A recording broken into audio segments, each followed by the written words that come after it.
cosas crees que necesitas? Antes de orar y de iniciar el sermón, quiero meditar en esto antes de pasar aquí y sé que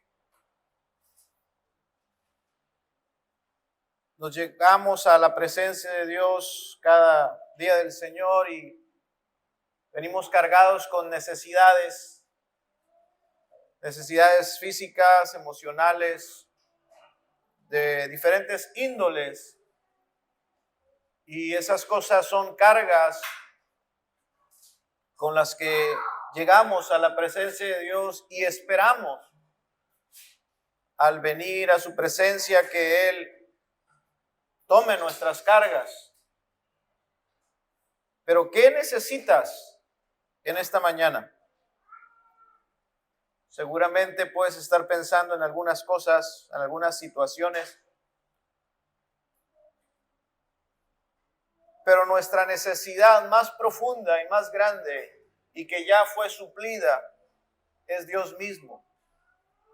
Dios es tu necesidad. Dios es nuestra necesidad. Nosotros necesitamos de Él y Él está para nosotros. Él ya ha suplido esa necesidad. Sin embargo, necesitamos más de su gracia para perseverar en nuestro caminar y eso lo entiendo. Y yo espero porque sé lo que es la palabra de Dios y el poder que tiene que el Señor nos dé más de Él a través de su palabra. El deseo de Dios es comunicarse con nosotros y bendecirnos a nosotros, y Él lo hace a través de su palabra. Si en verdad crees que necesitas de Dios, la respuesta a esa necesidad es su palabra en esta mañana.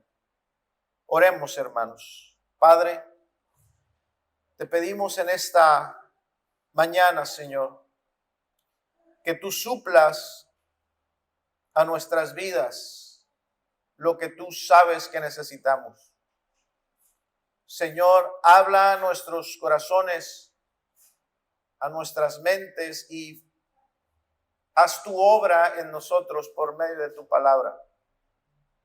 Nuestra relación contigo es real y en alabanzas, en adoración, con himnos, con oraciones, con ruegos, súplicas, nosotros nos dirigimos hacia ti.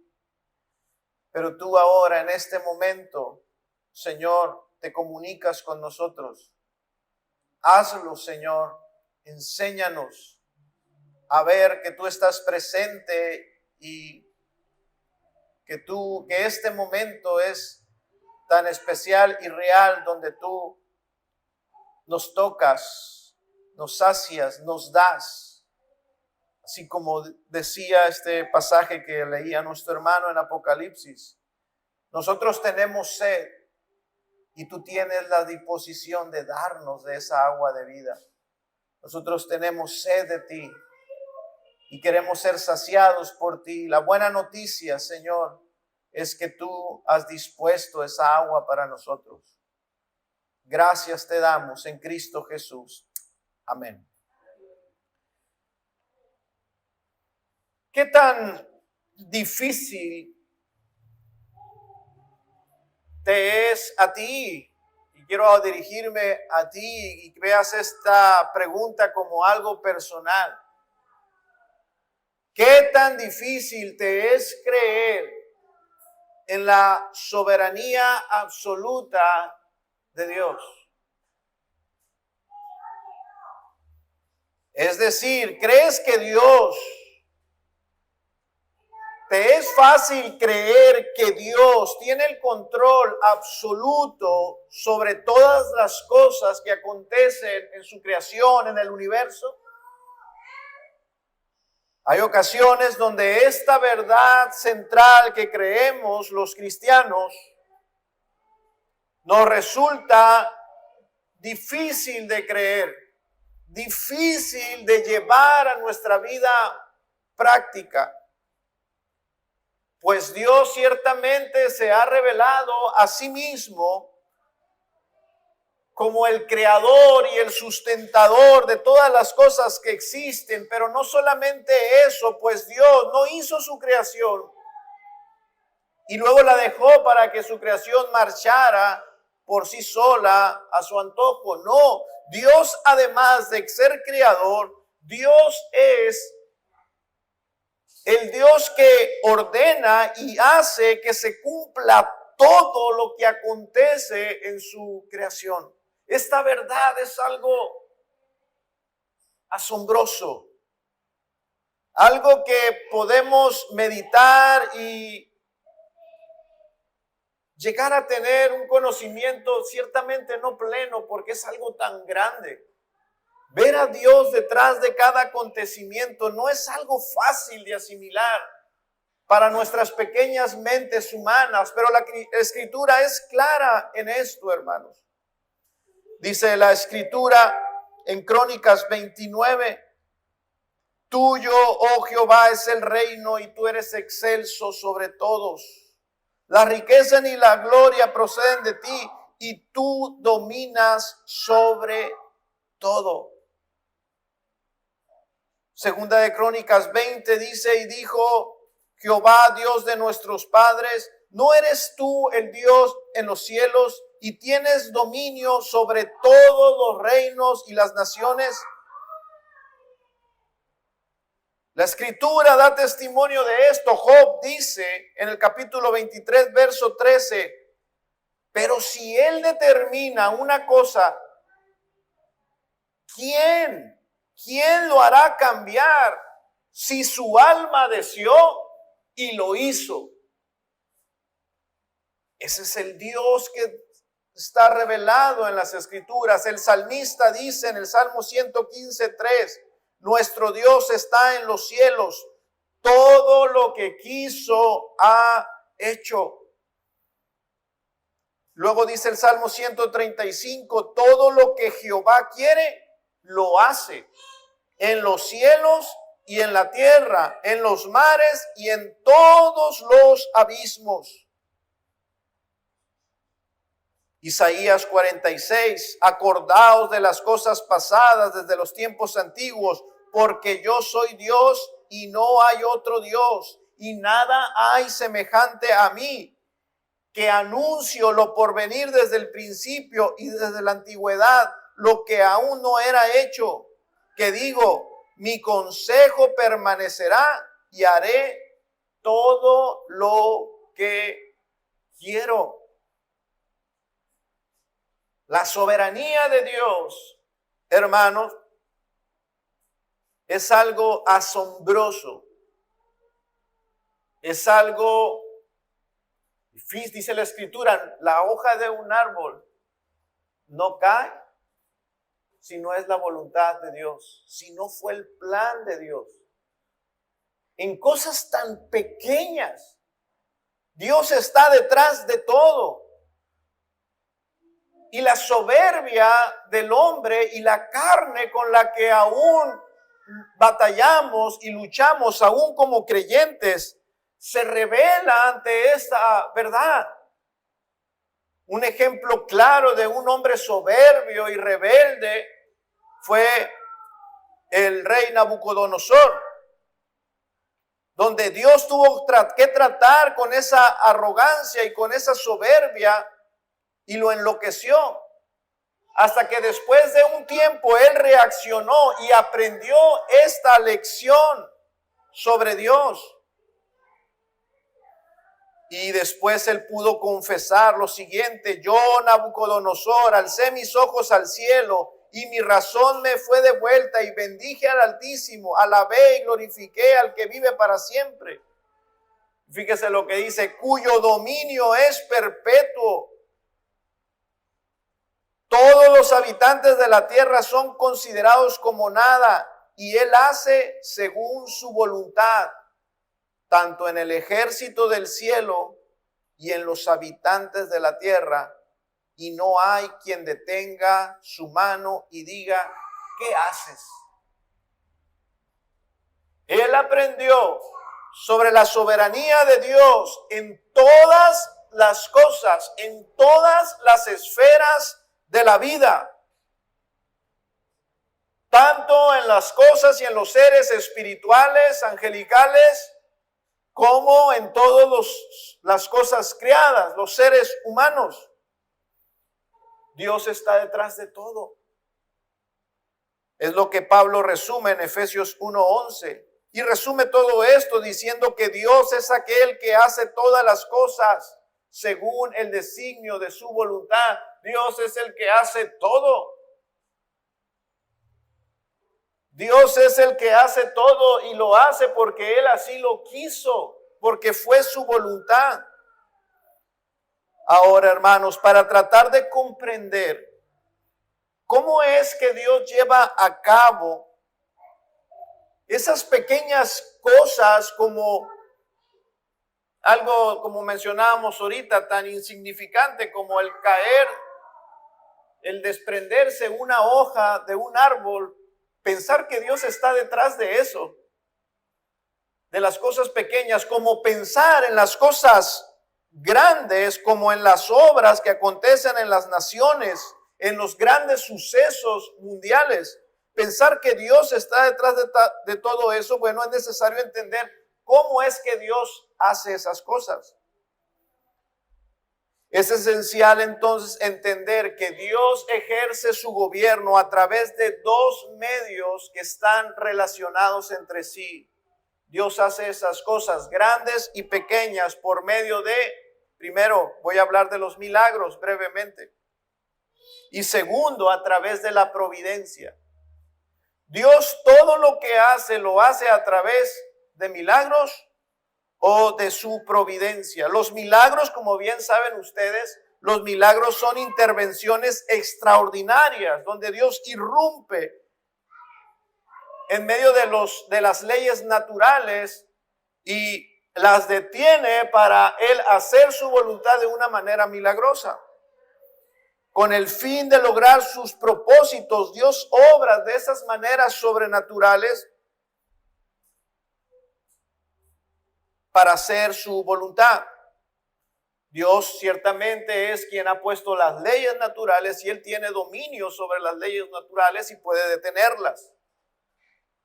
A veces Dios invalida esas leyes haciendo cosas que científicamente son inexplicables. Por ejemplo, la creación. Dios creó el universo de la nada, ex nihilo. Eso científicamente es imposible. ¿Cómo crear algo de la nada? Bueno, esto es un milagro. Dios creó el universo. Dios obró esa magnífica obra de la creación, bueno, a través de un milagro, de milagros, haciendo cosas de la nada. Tenemos el diluvio en los días de Noé, donde Dios irrumpió sobrenaturalmente, prácticamente afectando todos los procesos naturales. Las plagas de Egipto, la muerte de los primogénitos. Murieron los primogénitos de manera sobrenatural esa noche. Un mar abriéndose en dos para que su pueblo pasara en seco. Dios irrumpiendo en los procesos naturales, haciendo cosas sobrenaturales para Él ejecutar su voluntad, lo que Él había determinado hacer. Por eso, si Dios tiene ese poder, entonces es razonable la pregunta que leíamos ahorita. ¿Quién puede detenerte? ¿Quién puede detener tu mano? Nadie. Dios hizo descender pan del cielo en el desierto. Esto es algo sobrenatural. El sol se detuvo en una ocasión para ayudar a Josué en su batalla. Los muros de una ciudad se derrumbaron sin ningún medio mecánico. Dios los derrumbó sobrenaturalmente. Dios le dio la fuerza sobrenatural a un hombre llamado Sansón. Y pudo matar él solo a alrededor de 1000 hombres. ¿Quién puede tener esa fuerza? Naturalmente nadie, pero Dios hace milagros. Dios en una ocasión hizo que un hacha de hierro flotara. La madera flota, el plástico flota, muchas cosas flotan, pero el hierro no flota. Las leyes de la naturaleza fueron afectadas para Dios hacer su voluntad. Un carro de fuego se llevó a Elías al cielo sin morir. Eso es un milagro. Un gran pez tragó a Jonás y lo cargó por 3 días en su vientre, ¿verdad? Sin causarle ningún daño. Eso es un milagro, es algo sobrenatural. Y Dios hacía todas estas cosas para cumplir sus propósitos. Bueno, pero existe otro medio que Dios usa para ejercer su gobierno, y este es la providencia divina. La providencia divina es su cuidado y dirección en todos los aspectos de la vida y la creación. La providencia divina, este término no se encuentra en la Escritura, como tampoco se encuentra la palabra Trinidad. Sin embargo, la providencia divina es una realidad que está implícita en toda y en todas partes de la Escritura. Es mediante su providencia soberana que Dios coordina todos los acontecimientos y circunstancias. Es por la providencia divina que Dios toma las actitudes de las personas, las ambiciones, pueden ser sus capacidades de las personas o de los espíritus, porque aún a los demonios y a Satanás, Dios también los usa a ellos para cumplir su voluntad. Y toma todas esas cosas Dios y de manera minuciosa y perfecta las organiza para que se cumpla lo que Él ha determinado. Por ejemplo, una persona puede experimentar una serie de acontecimientos aleatorios que eventualmente lo van a llevar a cumplir un propósito específico en su vida. Uno de mis más grandes complejos en la vida ha sido que cuando yo estaba en la preparatoria, por salir de la preparatoria en el último año, no aprobé química. Esa es una manera bonita de decir que reprobé, pues, pero no aprobé química. Bueno, reprobé química una ocasión, intenté recuperarla, volví a reprobar y me dieron una tercera oportunidad y volví a reprobar. Y esto me tuvo acomplejado por muchos años, porque me corrieron de la escuela, tuvieron que, sabes que no puedes seguir con nosotros, tus demás materias están bien, pero ya no puedes seguir porque no aprobaste esta materia. Bueno, por esa circunstancia de mi vida, bueno, tuve que ir a parar a otra escuela. A otra escuela donde casualmente fui compañero de clases de Nubia. Mi intención después, bueno, ahí la conocí. Después terminé a tiempo la preparatoria y estaba yo tratando de decidir a qué universidad ir. Yo pensaba en el ITESCA o el Itson y circunstancialmente yo decidí por ir al Itson, bueno, a estudiar ingeniería civil. Entré a estudiar ingeniería civil un semestre y me enfrenté con la realidad de que soy malo para las matemáticas y tuve que cambiarme de carrera. Otro complejo, cargas, complejos. Y bueno, me cambié de carrera a otra licenciatura. Y después de varios semestres, años, en esa escuela, en el Itson, encontré a volví a ver a mi antigua compañera de clases de la preparatoria, Anubia, y bueno, el resto de la historia ustedes la conocen. La conocí un tiempo como amiga y después me casé con ella y es la madre de mis 2 hijos y estamos dichosamente casados, tenemos 20 años de casados y no soy ni ingeniero civil ni licenciado en sistemas, soy pastor y ejerzo la optometría. Nada que ver.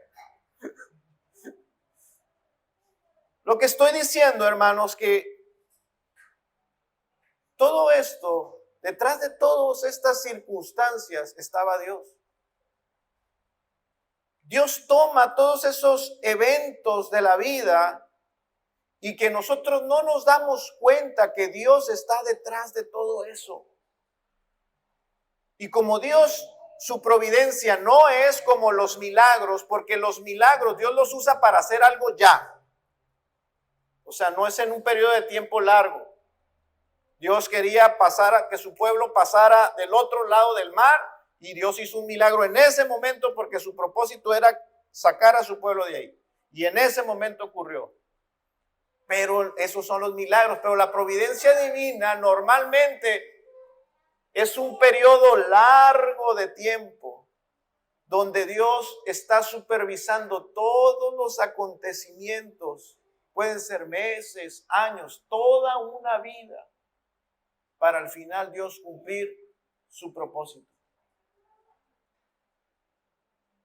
El asunto es que no nos damos cuenta, que no consideramos que esas cosas que nosotros consideramos desgracias o pérdidas, ese dolor que cargamos, que Dios está detrás de todo eso. Y que Dios está obrando algo para cumplir un propósito que ciertamente nosotros no sabemos. Pero sin embargo, hermanos, Dios siempre está ahí. Aunque nosotros no lo veamos o no sepamos, Dios usó y sigue usando esos eventos normales, los acontecimientos, las circunstancias que no son nada sobrenaturales y los organiza en tiempo y forma para cumplir su voluntad. Yo he pensado, ¿cuántas cosas pudieron haber ocurrido para desviar el curso de esta historia, que es mi historia? Si yo mire, por mucho tiempo yo estaba molesto con esa maestra de química. Años. Y yo la miraba, la encontraba, a veces la miraba aquí en la ciudad, la encontraba la maestra porque era una maestra grande y para mí era inolvidable. Y si yo la miraba rápido, la reconocía y decía, maestra. Sentí algo malo en contra de ella. Porque no me quiso ayudar a pasar.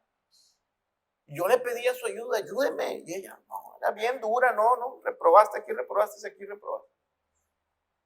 Hasta que después entendí que ese era el plan de Dios, que si ella me hubiese ayudado,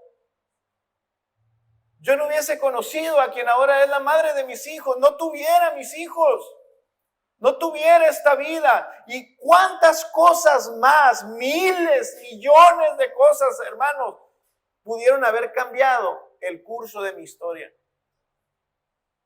Pero ninguna de esas cosas ocurrieron. Dios las impidió porque Él estaba supervisando a través de su providencia que todo pasara. Que todo pasara.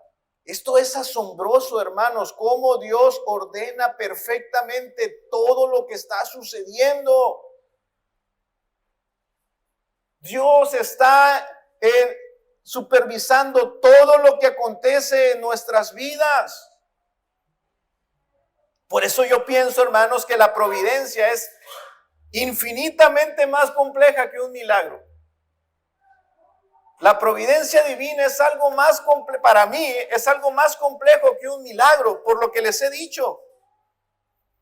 Porque Dios tiene que tomar muchísimos elementos y circunstancias, decisiones, sucesos, tomar las mentes, las voluntades para que el curso siga como debe de ir y nada lo desvíe. Dios trabaja con todo eso y luego trabaja por mucho tiempo para finalmente que su voluntad se cumpla. Eso es maravilloso. La providencia de Dios es maravillosa. Es asombrosa. Está sonando un celular.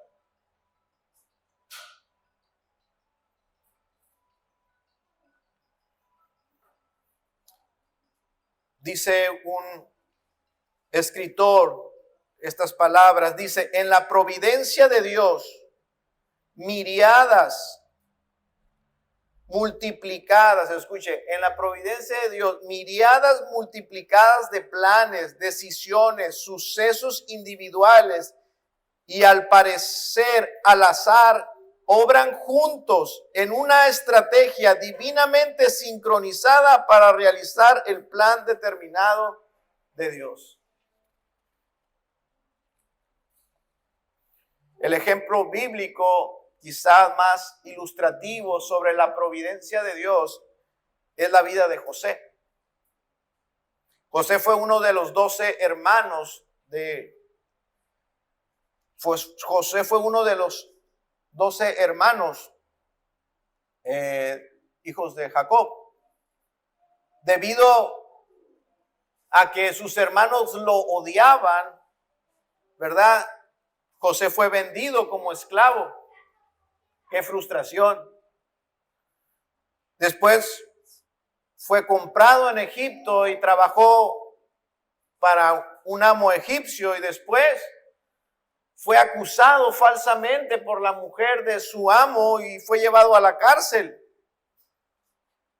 Allí en la cárcel él demostró que tenía la habilidad de interpretar los sueños y por esa habilidad de interpretar los sueños después él pudo salir de la cárcel y llegar al palacio del faraón. Estamos hablando de años, de muchos sucesos. Estando ya ahí en su posición, José pudo rescatar a sus hermanos de la hambruna que había venido en la tierra. Y se reunió con ellos y los pudo perdonar porque lo intentaron matar. Los pudo perdonar, él pudo ver, hermanos, la providencia de Dios en todos los sucesos que le ocurrieron. Todos esos eventos José entendió y reconoció que la soberanía de Dios y la providencia de Dios estuvieron detrás de todos ellos. Que incluso Dios usó la maldad de sus hermanos, el celo de sus hermanos, para que esto ocurriera. Porque Dios tenía un propósito para él y él lo pudo ver. ¿Lo pudo ver? Lo más seguro es que él no lo miraba cuando fue arrojado ahí al pozo, cuando sus hermanos lo arrojaron ahí. Seguramente él se sentía frustrado, lastimado, herido. Cuando estaba siendo siervo de un esclavo egipcio lejos de su casa, quizás ahí él no podía ver todavía la providencia de Dios, que era Dios quien lo tenía ahí. Pero una vez que el plan se consumó y que vio que él estaba en la posición de salvar a sus hermanos y a su padre, él entendió. Todos estos años, cada cosa que me ocurrió fue para esto. Dios estaba trabajando en todo momento, hermanos, y eso también ocurre en nuestras vidas. Dios está detrás de todo lo que está aconteciendo en tu vida cada día.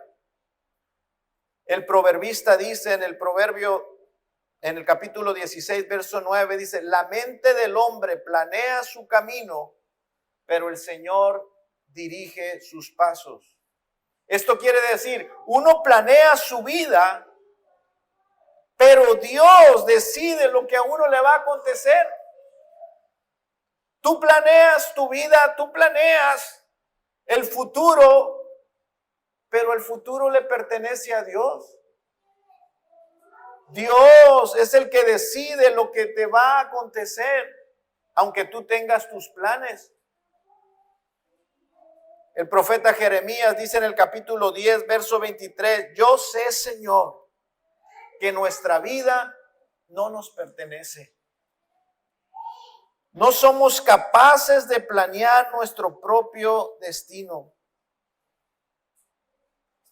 Esto es por la providencia de Dios, su soberanía y su providencia. Ahora, hermanos, con esto en mente, con esta larga introducción, vamos a hacer una breve meditación sobre el pasaje de nuestra mañana, de esta mañana.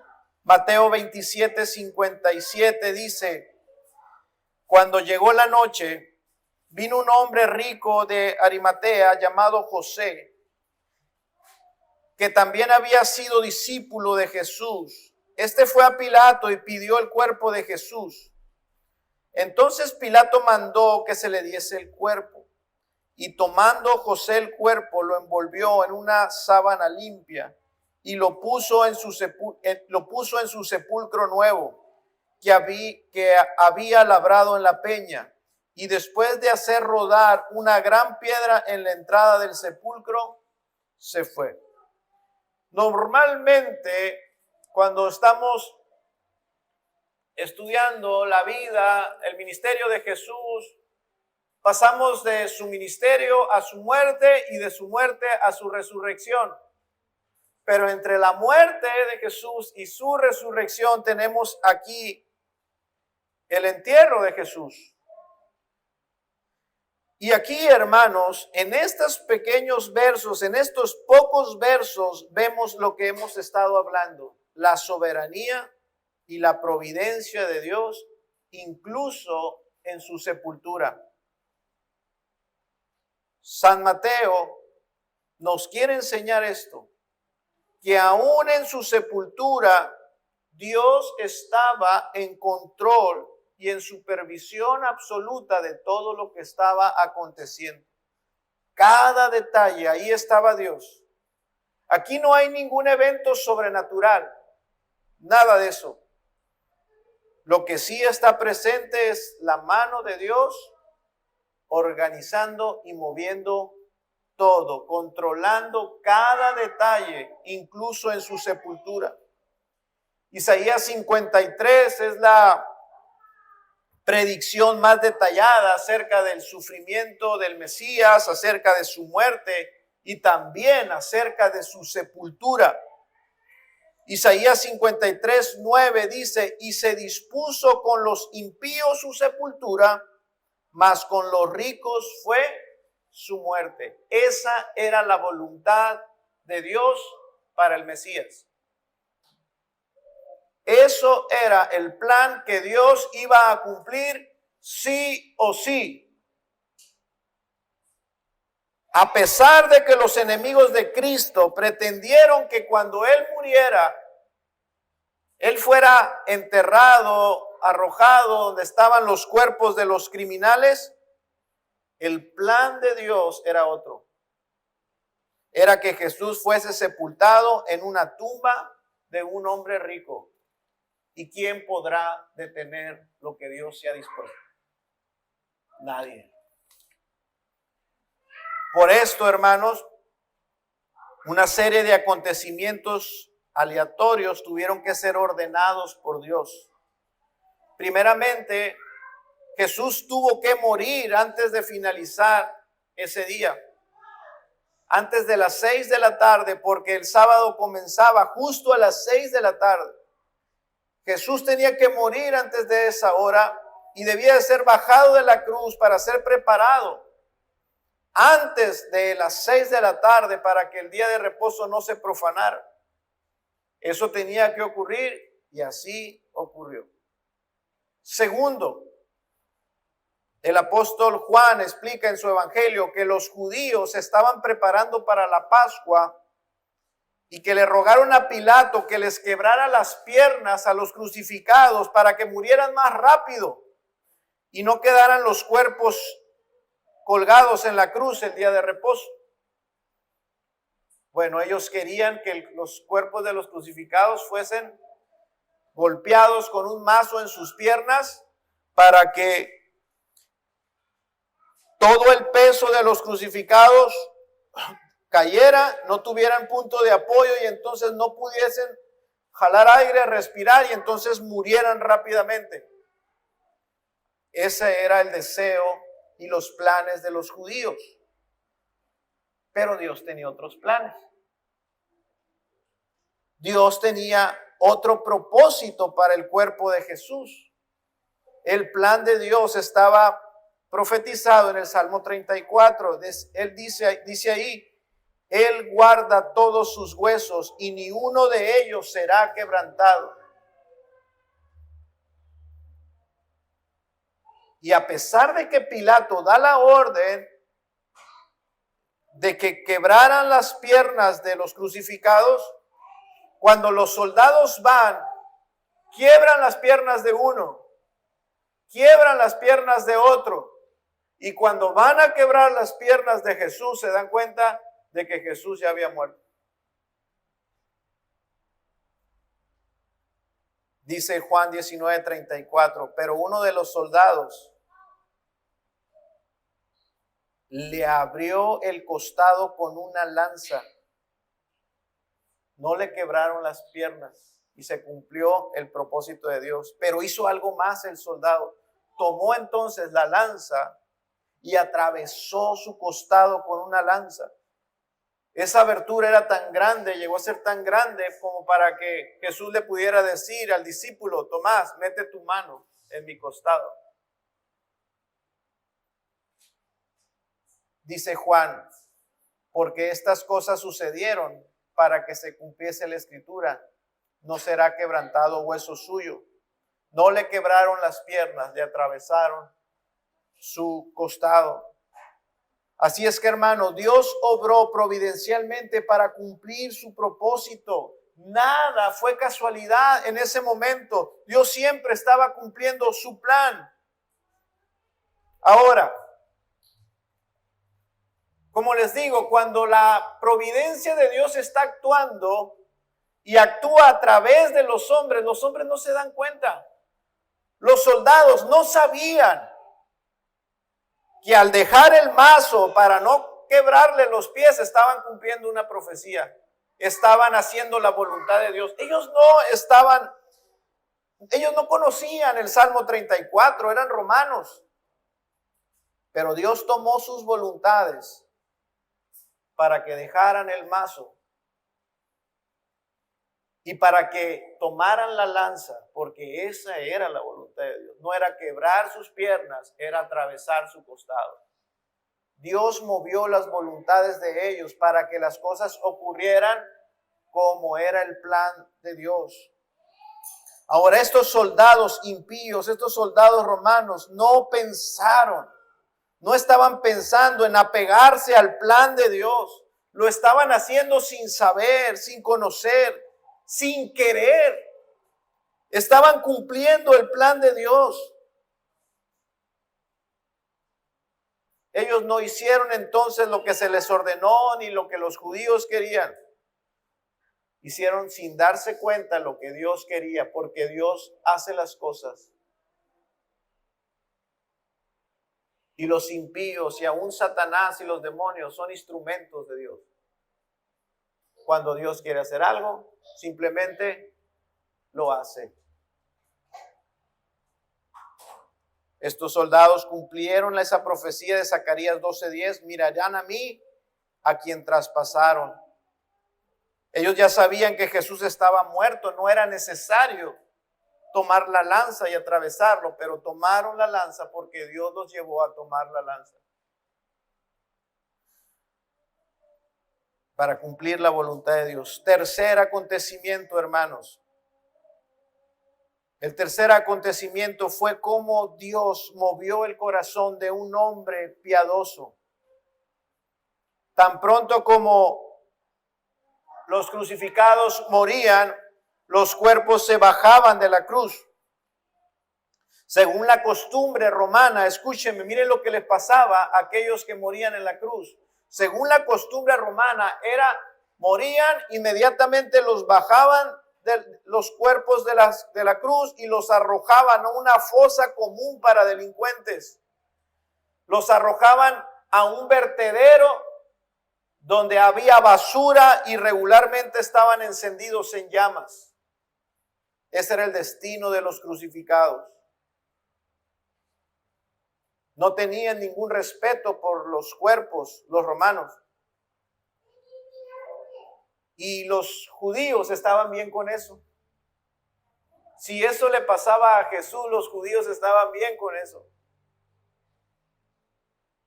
Porque eran enemigos de Cristo. Bueno, pero Dios tenía otro plan. Su plan era que fuera sepultado con los ricos, como vimos ahorita. Así es que Dios tomó entonces otro personaje, a otra persona, y movió su corazón para hacer su voluntad. Este hombre se llamaba José de Arimatea. El Evangelio de Marcos nos dice que este hombre era un miembro noble del concilio, que también esperaba el reino de Dios, y vino y entró osadamente a Pilato y le pidió el cuerpo a Jesús. Lucas dice, había un varón llamado José, que era bueno y justo, y que no había consentido en el acuerdo ni en los hechos de condenar y de matar a Jesús. Juan dice, José de Arimatea era discípulo de Jesús, pero secretamente por miedo a los judíos. Mire lo que pasa aquí. Tenemos una persona de esas que comúnmente conocemos, personas que escuchan el Evangelio, que escuchan de la palabra de Dios, pero a la hora de calcular el costo, se mantienen así como que de lejitos. Esas personas que a veces vienen a la iglesia, pero no quieren plenamente el compromiso. Así era José de Arimatea. Bueno, pues Dios usó a este hombre, que ciertamente era un varón justo, era un varón piadoso. Esperaba el reino de Dios. Él no era como sus compañeros, como sus colegas. Este hombre había escuchado las predicaciones y las enseñanzas de Jesús, y seguramente también había escuchado, quizás había visto algunos de los milagros que Jesús realizó. Y en algún punto de su vida, en algún momento de su vida, él evaluó todas las enseñanzas y el testimonio de Jesús, las credenciales de Jesús, y llegó a la determinación de que Jesús sí era el Mesías esperado. Su conclusión fue diferente a la de sus compañeros. Él llegó a la conclusión, Jesús sí es quien dice que es. Pero si él confesaba su fe, le hubiera costado mucho. Seguramente él pensó, me van a expulsar del Sanedrín, voy a poner en peligro mi bienestar económico, voy a poner en peligro a mi familia, mi posición social la voy a perder. Y entonces por todo este tiempo él se mantuvo alejado, siendo un discípulo de lejos, porque aún no estaba dispuesto a pagar el costo. Pero Dios, hermanos, así lo había querido. Lo importante aquí es ver que ese tiempo donde él era un discípulo no comprometido, aún ahí Dios estaba obrando su providencia. Porque ese no era el tiempo para él. Dios le estaba reservando a él, lo estaba guardando para este momento. Fue hasta aquí, hermanos, cuando Dios puso en él el querer y el hacer. Fue hasta este momento donde después que él vio al Jesús muerto en esa cruz, él se conmovió y se convenció de que valía la pena darlo todo por Cristo, arriesgarlo todo por Cristo. Y se levantó entonces a pedir osadamente, dice Juan, el cuerpo de Jesús. Su cobardía quedó atrás, porque este era el momento de ser osado, de ser valiente, de entregarlo todo y de ponerlo todo por Cristo. Había muchas razones para que el cuerpo no se lo entregaran a él. Lo más común hubiera sido que hubiera sido un familiar. Pero nadie iba a reclamar el cuerpo de Jesús. Pero ahí estaba este hombre pidiendo su cuerpo. Y seguramente él, lo más probable es que no me lo den. Pero él quería demostrar que él amaba a Jesús. Sin importar ya lo que Pilato pensara, lo que sus colegas en el Sanedrín pensaran, eso ya no le importaba. Él cambió y cambió en el momento justo porque Dios estaba obrando su providencia en él también. Ahora, Dios también movió la voluntad de Pilato, otro impío. Y en vez de decirle no, Pilato dijo sí, sin averiguar, sin preguntar para qué lo quieres. ¿Vienes tú en nombre de todo el Sanedrín o vienes por tu propia voluntad? A lo mejor Pilato pensó, el Sanedrín no está pidiendo el cuerpo, cuando no era así. Pero quizá Pilato lo pensó así y dijo, se lo entrego a él. Es como si se lo estuviera entregando al Sanedrín, porque él es miembro del Sanedrín. Pero no preguntó, no indagó y simplemente le dio el cuerpo.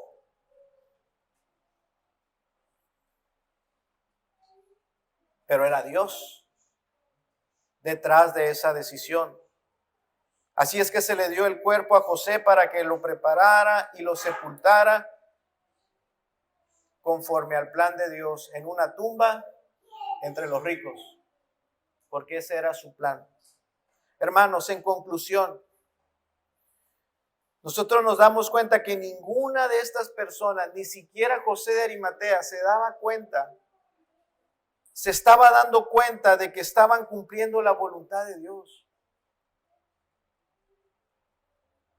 Todos los participantes en el drama de la vida, la muerte, incluso la sepultura de Jesús, todos los participantes estaban obrando conforme a la voluntad de Dios, amigos y enemigos, creyentes y no creyentes. Todas las circunstancias estaban bajo el control de Dios.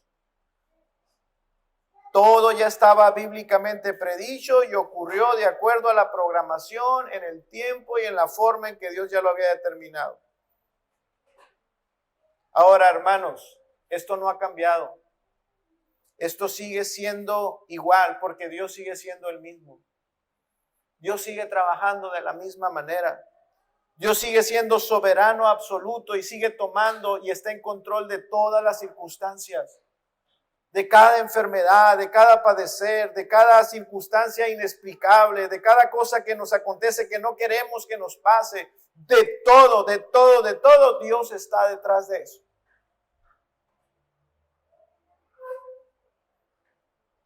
Hay un salmo, hermanos, que ustedes conocen, el Salmo 139, cuando el salmista dice, mi embrión vieron tus ojos y en tu libro estaban escritas todas aquellas cosas que fueron luego formadas, sin faltar una de ellas. Y luego él dice en el siguiente verso, cuán preciosos me son, oh Dios, tus pensamientos. Pensar que todas las cosas que vivo, tú ya las tenías planeadas. Todas las cosas, sin faltar una de ellas, por mínima, por pequeña tú ya la habías planeado y simplemente la ejecutas en mi vida. Pensar en esto, dice el salmista, oh, qué preciosos son, oh Dios, tus pensamientos. Cuán grande es la suma de todos ellos. Yo te pregunto en esta mañana, ¿te es precioso este pensamiento? Dios tiene el control absoluto de todas las cosas. ¿Esto es precioso para ti? ¿O te da temor? Cuando piensas en esto, solamente hay dos sentimientos que puede producir. En el creyente, pensar que Dios está detrás de todo es un consuelo. Pero en el impío, pensar que Dios está detrás de todo es un terror. Porque si viene una enfermedad, piensan que es un juicio, es un castigo de Dios. Y no tienen paz en su corazón. Pero si la enfermedad o la muerte o la devastación viene a su vida en el creyente dice, tengo paz. Porque yo sé que Dios está detrás de eso y su plan para mí es perfecto. Ahora, hermano, meditar en la soberanía y en la providencia de Dios tiene sus dificultades. Porque Dios no nos ha revelado todas las cosas. Dice el salmista, en tu libro estaban escritas todas las cosas. Hay un libro donde están escritas todas las cosas. O sea, es decir, ya está todo escrito, todo lo que va a acontecer ya está escrito. Pero ¿sabe que el problema para nosotros es que Dios no nos ha revelado todo lo que queremos saber? Dios no nos ha revelado todas las cosas.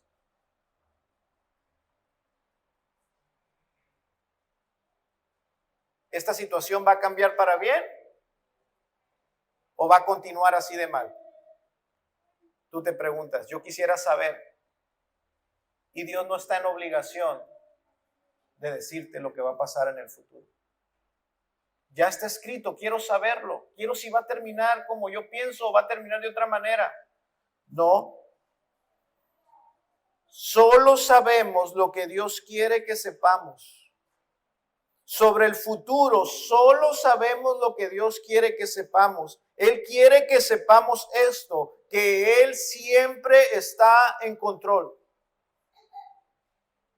No sabemos qué va a pasar con nuestros hijos, no sabemos qué va a pasar con las dificultades con las que estamos luchando, no lo sabemos. Dios ya lo sabe, ya están escritas, pero Dios no ha querido decirnos el final de este asunto. Dios no está obligado a hacerlo. Dios no está obligado a decirnos todo. Pero lo que Dios quiere que sepas es esto: que nada va a impedir que suceda lo que Él ha determinado que suceda. Yo te pregunto, ¿estás bien con eso? ¿Estás bien con eso? Porque va a pasar lo que Dios ha determinado que pase. ¿Estás bien con eso? Y segundo, hermanos, Dios quiere que sepas que nada va a impedir que sus planes, que son buenos, agradables y perfectos, se cumplan para ti. Solamente una cosa, hermanos, sobre esta cuestión es importante. Porque si Él planea y nada va a cambiar y va a suceder sí o sí, nosotros estamos en medio. ¿Cuál es nuestro papel ante la soberanía y la providencia de Dios? ¿Cuál es nuestra parte? Si Dios lo está haciendo todo, ¿cuál es mi reacción? ¿Qué es lo que yo tengo que hacer? Solamente asegúrate de que ese Dios soberano y poderoso sea tu Padre, que estés reconciliado con Él. Y entonces no tendrás nada, absolutamente nada que temer. ¿No dice acaso la Escritura en Romanos 8? Y sabemos que los que aman a Dios,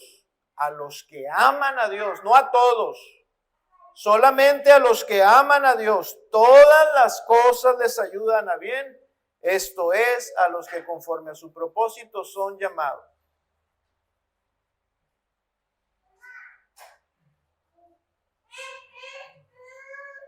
Jesús, hermanos, nuestro Señor vivió toda su vida sin temor, porque Él sabía quién era su Padre.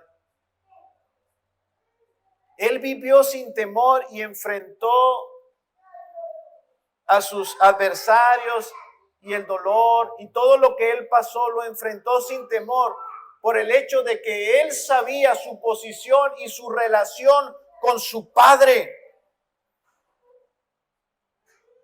Por eso no temía. Cuando los apóstoles, los discípulos llegaron a entender esto, porque al principio no fue así, ellos temían, ellos eran temerosos, ellos huían, ellos se quejaban, ante la adversidad flaqueaban. Pero después, cuando entendieron esto y maduraron como creyentes, como discípulos, después ellos estuvieron también tan fuertes como Jesús. Y estuvieron viviendo sin temor, incluso dieron su vida también sin temor por esta verdad que ellos creían. Estamos reconciliados con Dios. Dios es nuestro Padre. Y nada de lo que nos acontezca en esta vida es para nuestro mal.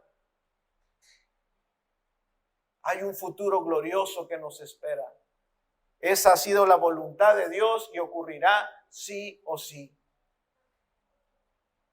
Hermanos, que Dios nos conceda vivir y morir aferrados a esta verdad, porque esto es consuelo para tu alma.